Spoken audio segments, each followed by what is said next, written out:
Pesantren Ukhwah Muslimin putra dan putri berpusat di Sulawesi Selatan, tepatnya Perumahan Entes Madani, Kabupaten Goa, sementara menjalankan pembangunan baik untuk putra maupun putri. Ini dipersiapkan untuk 4 lantai yang kira-kira membutuhkan biaya sekitar 1 miliar lebih. Nah, di tempat ini juga akan ada pembangunan masjid 4 lantai khusus untuk putra, khusus untuk putri, khusus juga untuk mahasiswa, dan di sini ada lapangan-lapangan bola, lapangan voli bagi santri-santri putra, dan ada kolam ikan dan ada supermarket yang ada di dalamnya. Jadi harap bantuan kepada sahabat-sahabat saya agar dapat memberikan partisipasi. Semoga pondok ini bisa berjalan dengan baik pembangunan fisik maupun pembangunan material. Nah, oleh sebab itu, bagi sahabat-sahabat saya, para simpatisan, mudah-mudahan bisa menyalurkan sebagian rezekinya di Yayasan Ukhwah Muslimin, yaitu BSI rekening 105-466-5225 atau konfirmasi admin 081-9372-91207.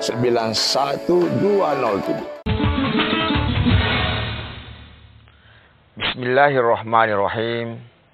Assalamualaikum warahmatullahi wabarakatuh. Pemirsa Sulawesi Selatan yang dirahmati Allah Subhanahu wa taala, alhamdulillah pada hari ini mari kita sama-sama memuji Allah Subhanahu wa taala.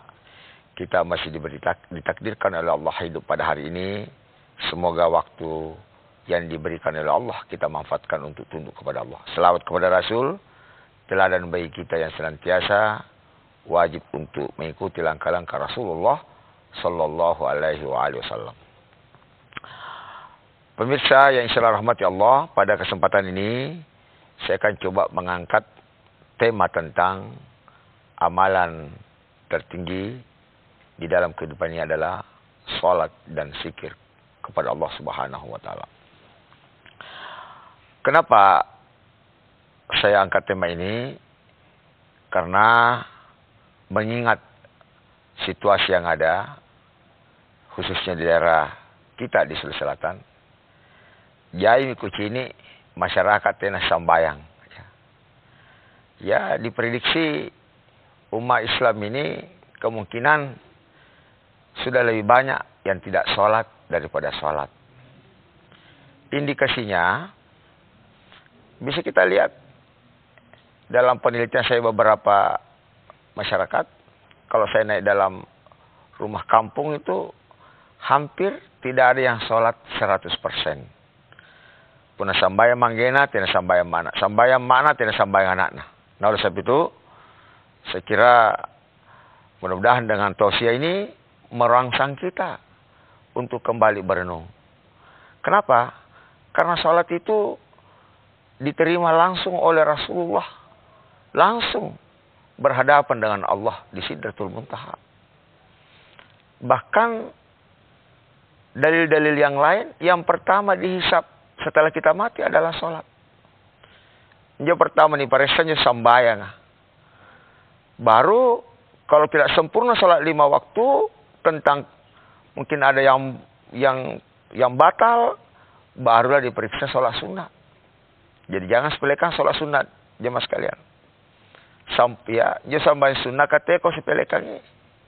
Ruang rekang sebelum zuhur, 2 rakaat setelah duhur, 2 rakaat setelah maghrib, 2 rakaat setelah isya, dan 2 rakaat sebelum subuh.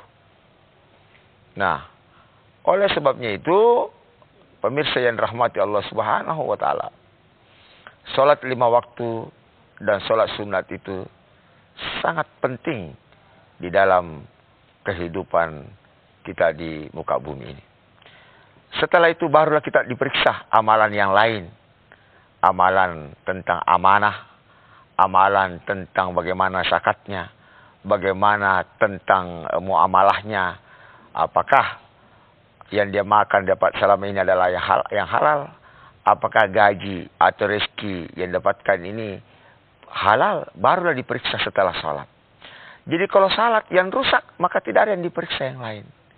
Bahkan di hadis yang lain, barang siapa yang meninggalkan salat dengan sengaja, fahuwa kafaruh, maka dia telah ingkar kepada Allah. Ya, nacapuri ya nasogi. Ya, namo maka sing ampe ahla itu bagus, tapi kita diakhiri dengan durhaka kepada Allah, nacapuri ya. Ya, naudzubillahi min dzalik. Hubungan kemanusiaan bagus, hormat, suka memberi, santun. Dia meninggal dalam waktu duhur misalnya, tapi tidak sholat isya, maka posisinya adalah neraka jahanam. Siapa yang menjelaskan? Yaitu Allah, ya. Bukan ustaz, tapi Allah. Di mana itu? Di dalam surah Al-Baqarah ayat 132. A'udzubillahi minasyaitonirrajim. Bismillahirrahmanirrahim. Wala tamutunna illa wa antum muslimun. Ya, tiada kau mati pun nanti dan nurukku mai Allah Subhanahu wa taala. Jangan kau mati kecuali tunduk kepada Allah Subhanahu wa taala. Muslim itu artinya menyerah. Islam itu adalah tunduk. Mimnya itu adalah personalianya. Janganlah kau tunduk kecuali tunduk kepada Allah. Jangan kau mati, itu anjuran Allah. Karena yang dihitung itu termasuk akhir. Ya. Bagi kangang bekas peremang daripada bekas ustaz. Lebih bagus bekas peremang daripada bekas ustaz. Nah, sebab itu ini penting saya sampaikan. Ya, mudah-mudahan pemerintahan kita, ya, gubernur kita, bupati kita, pertama anjurkanlah untuk sholat itu rakyat. Kenapa? Karena kalau rakyat sholat, insya Allah wa insya Allah, pasti pikirannya bersih. Tidak akan mungkin terjadi kriminal. Tidak mungkin terjadi keributan, percecokan kalau sholatnya masyarakat itu baik. Allah menjelaskan dalam surah Al-Ankabut ayat 45. A'udzubillahi minasyaitonirrajim. Bismillahirrahmanirrahim. Inna sholata tanha 'anil fahsya'i wal munkar. Sesungguhnya salat itu mencegah perbuatan keji dan mungkar. Di mana logikanya? Kok salat mencegah perbuatan keji? Kalau polisi mencegah, tentara mungkin. Di mana? Logikanya itu, yang mengendalikan alam ini adalah Allah. Yang mengendalikan hati adalah Allah. Mungkin ada potensi manusia, masyarakat ribut. Tapi karena sholatnya diterima oleh Allah, sehingga ditariklah nafsunya manusia tersebut untuk ribut menjadi baik. Karena semua yang mengendali adalah Allah. Pemirsa yang dirahmati Allah Subhanahu wa taala. Saya melanjutkan tentang kajian tentang sholat. Jadi sholat itu salah satu kewajiban. Kenapa dianjurkan oleh Allah? Pertama, di situ ada pertemuan antara hamba dengan Tuhannya. Misalnya dari duhur ke asar. Mungkin ada problem yang lebih kencang. Mungkin mau curhat kepada Tuhan, bisa dilakukan di asar. Mungkin ada yang salah. Mungkin ada ketidakcocokan. Minta lagi petunjuk kepada Allah melalui sholat. Ya Allah, berikanlah jalan keluar. Nah, memang redaksi sholat itu ada dua. Pertama, memuji dan memohon. Kita bisa melihat. Misalnya surah yang kita baca di surah Al-Fatihah. Alhamdulillahirrabbilalamin. Itu memuji Allah. Ar-Rahman, Maha Pemurah, Maha Penyayang, Maliki. Memuji yang menguasai. Iyyaka na'budu wa iyyaka nasta'in. Deklarasi tentang ketuhanan. Hanya Engkau yang kami sembah. Ihdinas siratal mustaqim. Itu baru meminta. Tunjukilah kami jalannya lurus. Jadi kita memuji, baru kita memohon. Siratal ladzina an'amta alaihim ghairil maghdubi alaihim waladdallin. Kepada jalan orang-orang berinikmat. Bacaan ruku juga demikian. Subhana rabbiyal azim. Ada juga subhanakallahumma rabbana wa bihamdik Allahumma gfirli. Kita memuji Allah. Masyaallah ya Allah. Rabbana wa bihamdik. Wahai Tuhan kami, kepadamu lah segala pujian. Allahumma gfirli. Baru memohon, ampunilah dosa kami. Jadi ada dua. Oleh sebab itu penting kita menuntut ilmu. Jangan sampai kita membaca bacaan salat kita tidak tahu artinya. Bahkan Allah mengatakan, jangan engkau salat seperti orang mabuk. Kau tidak memahami artinya. Jadi kita membaca Al-Fatihah, kita membaca ruku, sujud, tahiyat, doa iftitah, wajib dipahami artinya. Bagaimana kita bisa tahu ucapan kita? Allahumma ba'id baini wa baina khataaya, ya Allah jauhkanlah kami kesalahan kami antara kama ba'ata bainal masyriq wal maghrib, sebagaimana engkau menjauhkan antara timur dan barat. Atau Allahu akbar kabira walhamdulillah katsira, segajah puli bagi Allah. Walhamdulillah katsira, pujian yang banyak. Wa subhanallah bukarta wasila, maha suci Allah pagi dan petang. Itu harus dijiwai. Wajjahtu wajhi lilladzi fatara as-samawati wal ardh, saya hadapkan wajahku. Jadi diartikan itu ucapan salat kepada wajah yang menciptakan langit dan bumi. Bayangkan jemaah sekalian. Ifagole rupa arti kepada yang menciptakan langit dan bumi. Kita dipanggil saja oleh gubernur, bupati, camat. Kita sudah presiden, kita sudah persiapkan diri. Galadi bersih, galadi kotor. Apa yang mau diucapkan? Bagaimana konsepnya harus teratur, tata keramanya. Bagaimana yang menciptakan gubernur? Tuhan Azza wa Jalla yang tidak pernah mati. Ya. Nah, kenapa? Justru berhadapan kepada manusia dipersiapkan. Kok berhadapan kepada Tuhan tidak pernah ada waktu memperbaiki karier dalam berkomunikasi kepada Allah Subhanahu wa taala. Nah, oleh sebab itu mari kita sangat mengharapkan Departemen Agama, Majelis Ulama, kalau memang belum ya mari kita ambil inisiatif masing-masing. Kembali kepada ajaran Rasulullah. Kalau di daerah kita, di kampung kita belum ada, kita memulai. Kalau kita tidak cukup, carilah guru di mana-mana. Supaya kita bisa memahami apa yang diucapkan. Hanifan muslimah wa makana minal musyrikin. Kami adalah manusia yang lurus Tuhan. Melempuh kak, jujur kak. Dan kami tidak musyrik. Inna sholati wa nusuki wa mahyaya wa mamati lillahi rabbil alamin. Salatku, ibadahku, semua waktuku hanya kepadamu. Apakah betul? Setelah kita salat, kita buktikan 24 jam untuk Allah. Jangan sampai untuk mencari puji diri. Jangan sampai untuk makhluk, untuk lembaga, untuk anak istri. Boleh-boleh saja. Tapi harus berujung kepada ridhanya Allah Subhanahu wa taala. Seperti yang dicontohkan oleh Rasulullah. Rasulullah segala aktivitas kehidupan ada. Dia ahli ekonomi, tidak pernah berbohong. Dia negarawan, dia panglima besar. 53 kali memenangkan pertarungan dalam mempertahankan tauhid. Bukan kolonialis dalam menjajah orang. Ya, dari segi politik mengorbankan harta dan jiwa demi tegaknya agama. Bukan menjual agama untuk mencari kursi. Nah, itu uswatun hasanah. Nah, ini saya ingin mengingatkan khususnya pada diri saya. Alaiku peringarangi na perbuatawe. Kita saling mengingatkan. Karena semua waktu itu merugi kecuali saling mengingatkan. Watawaso bil haq, watawaso bis sabar. Nah, oleh sebab itu, kalau kita konsisten dengan ucapan Hanifah muslimah. Jadi kalau ada umat Islam yang sholat dan berbohong, berarti dia belum tegak sholatnya. Dia pun dapat sempajana. Baru mengerjakan sholat, belum menegakkan. Kalau dia menegakkan, tidak akan mungkin berbohong. Bohong itu adalah munafik. Kecuali 3 hal boleh berbohong. Telmi pasal odikima boleh. Pertama, mendamaikan suami istri. Kedua, perjuangan di jalan Allah. Ketiga, sudah darurat tidak makan, baru kita boleh. Di luar itu adalah kemunafikan. Apapun bahasanya. Strategi politik lah, apa pokoknya bohong adalah munafik.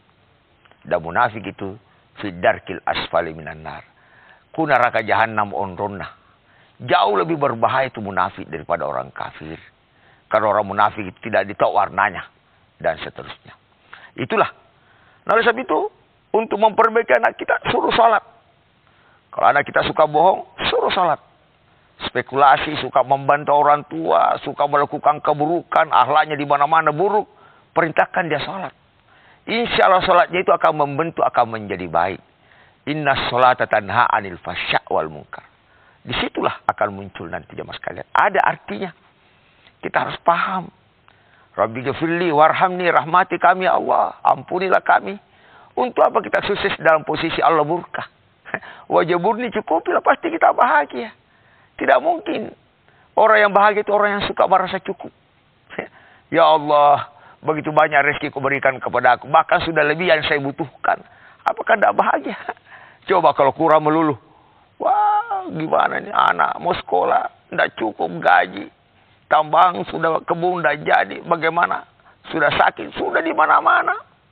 Ya, coba bayangkan jemaah sekalian. Tidak mungkin Allah memberikan, tidak bisa kita pikul. Ya, tidak mungkin Allah menzalimi hamba, hanya hamba itu yang zalim kepada Tuhannya. Dalam salah satu doa Al-Baqarah 286. Ya, Rabbana wala tahmil alaina isran kama hamaltahu alal ladzina min qablina. Ya Allah, jangan kau berikan beban yang tidak mampu kami pikul. Tapi karena agama ini lemah, seakan-akan merasa tidak beban, penderitaan yang tinggi. Wahai sahabatku, saya sudah menderita betul. Kamu tidak merasakannya itu. Itu bahasa yang salah. Tidak mungkin Tuhan. Cuma karena kita krisis iman. Belum lagi di tahiyat. At-tahiyatul mubarakatus salawatut tayyibah. Atau at-tahiyatul lillah. Wassalawatu at-tayyibah. Segala kehormatan milik Allah. Segala kemuliaan milik Allah subhanahu wa ta'ala. Harus dijiwai ketika kita membaca dalam sholat. Jangan dikencang-kencangin. At-tahiyatul barakatuh assalamualaikum. Gimana manusia saja kalau kita ngomong dengan pasti marah. Apalagi dengan Tuhan. At-tahiyatu lillah wassalawatu at-tayyibah. Ya Allah, segala kehormatan milikmu. Jadi kalau ada manusia menghormati kita, bilangnya maaf. Anda salah alamat. Wah, Bapak ini hebat, profesional, kaya raya, ilmuwan. Jangan. Ya, hormatilah yang Tuhan yang memberikan kami ilmu. Hormatilah kepada zat yang memberikan kami rezeki. Kalau kau menghina-hina kami. Karena kami tempatnya manusia lemah. Tapi kalau dia tidak tegak sholatnya. Kalau tidak dihormati, tidak keluar kopinya, tidak keluar makanannya. Tapi kalau dihormati, wah bangga benar dihormati. Kalau kita tersanjung dengan penghormatan, maka kita sama mencekik saudara kita sendiri. Ada juga orang kalau melakukan pendekatan, disanjung-sanjung dulu. Ya, oleh sebab itu orang beriman itu tidak membutuhkan sanjungan. Tidak pernah juga terganggu kalau dia dicelah. Dan tidak pernah besar kepalanya kalau disanjung. Itu namanya tegaknya sholat. Wajib kita memahami artinya sholat. Mudah-mudahan di dalam hal majelis-majelis taklim atau di dalam rumah sendiri. Kalau perlu kita bikin jadwal jamaah sekalian. Setelah sholat maghrib, kita duduk bareng bersama keluarga, buka Quran, buka hadis. Di mana logikanya kita bisa tunduk kepada Allah kalau kita tidak buka Quran dan petunjuk? Bahkan Nabi menggambarkan, kutinggalkan dua perkara di dunia ini. Taraktu fikum amrain, ma in tamaksatum bihi wa antudillu awdara. Tidak kau kesesat kalau kau mengikuti keduanya, yaitu Quran dan hadis. Cuma masalahnya, pemirsa, Rasul telah menggambarkan, antu capak waktu anak-anak biya, tena mau disungke kuranga. Akhir waktu, kata Rasulullah, Quran tinggal tulisan, dan masjid sudah mulai kosong. Anjo mau siji katena mau dipakai sambayang. Orang lebih suka bertemu di tempat yang lain dibanding rumahnya Allah Subhanahu wa taala. Oleh sebabnya itu, saya himbau kepada pemirsa, ya, jangan sampai kita bangga bukan tempatnya. Boleh-boleh saja kita profesor doktor. Boleh-boleh saja kita mendapatkan yang lain. Tapi saya menghimbau, mari sebelum Allah memanggil kita, kembali banyak membuka Quran.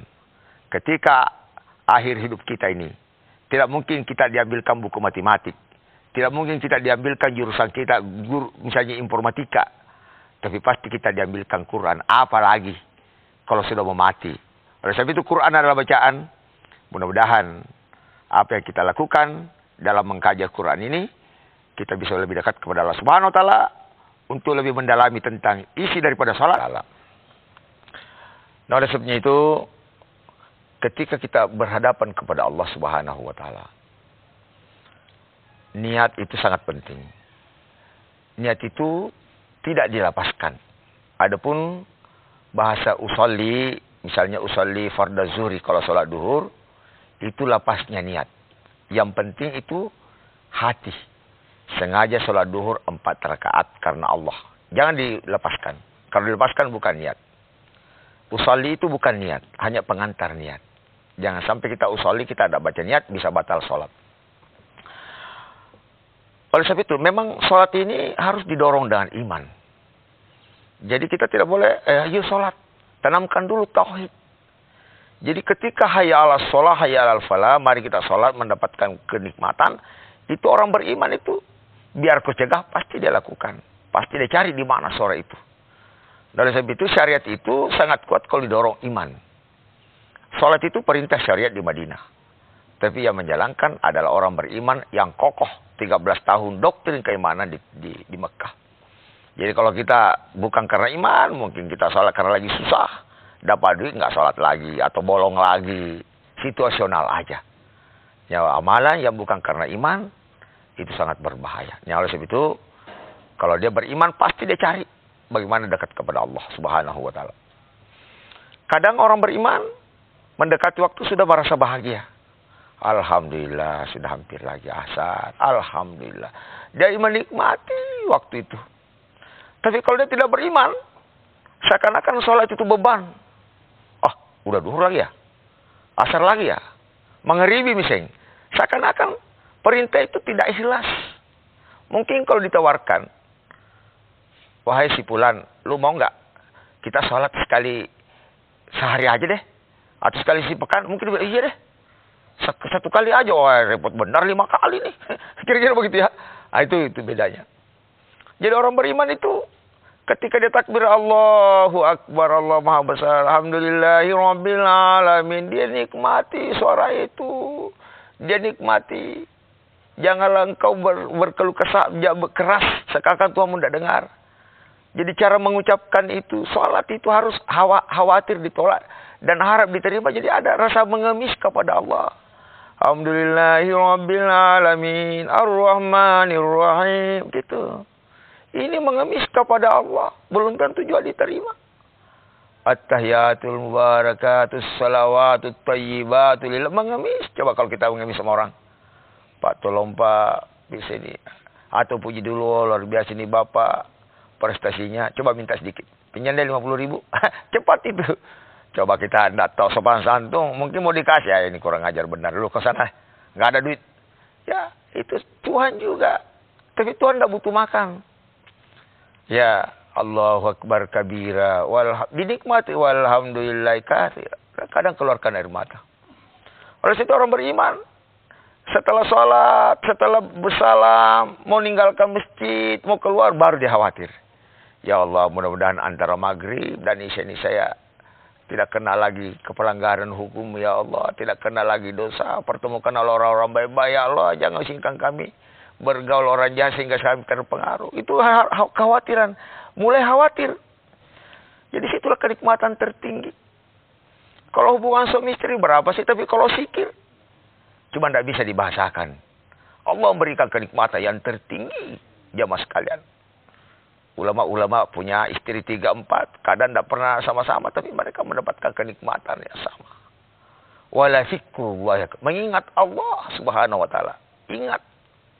24 jam mengingat. Ya Allah, ya Rahman. Oleh sebab itu hati-hati. Karena kadang makanan lah. Dapat honor tidak jelas. Dapat gaji. Bukan haknya. Dapat komisi, bukan haknya, itu mempengaruhi sulit bersikir. Berdasarkan Al-Baqarah 168. Begitu berikan rezeki, mohon maaf Pak. Janganlah, biarlah saya menderita. Yang penting saya tidak mengambil itu Pak. Mohon maaf, bukan saya tidak mau. Siapa sih nggak mau duit? Ada di dalam sikirnya. Oleh sebab itu, mudah-mudahan mari kita memperkokoh tentang sikir. Memperkokoh tentang sholat. Allah menjanjikan di dalam surah At-Talaq ayat 2. Kalau salatmu bagus, maka semua urusanmu akan selesai. Allah terlibat. Tapi kalau salatmu rusak, maka Allah akan menyesatkan engkau. Fahuwa hasbuh. Dialah menggerakkan hati untuk tunduk kepada Allah. Mari kita sama-sama doa. Agar salat kita diterima oleh Allah. Dan zikir kita diterima oleh Allah. Dan kita mendapatkan kenikmatan yang hakiki. Ya Allah, berikanlah kenikmatan kepada kami. Yakinkan kepada kami Allah. Bahwa mengenal engkau, mendekatkan kepada engkau adalah satu kekuatan yang kuat, yaitu kenikmatan tertinggi. Hancurkanlah segala iblis yang ada di hati kami, Allah, yang senantiasa menggambarkan sesuatu yang buruk, sehingga kami jauh kepada engkau, ya Allah. Terimalah doa kami, ya Allah. Akhirul kalam, hadanallahu wa yakum jamain. Wassalamualaikum warahmatullahi wabarakatuh.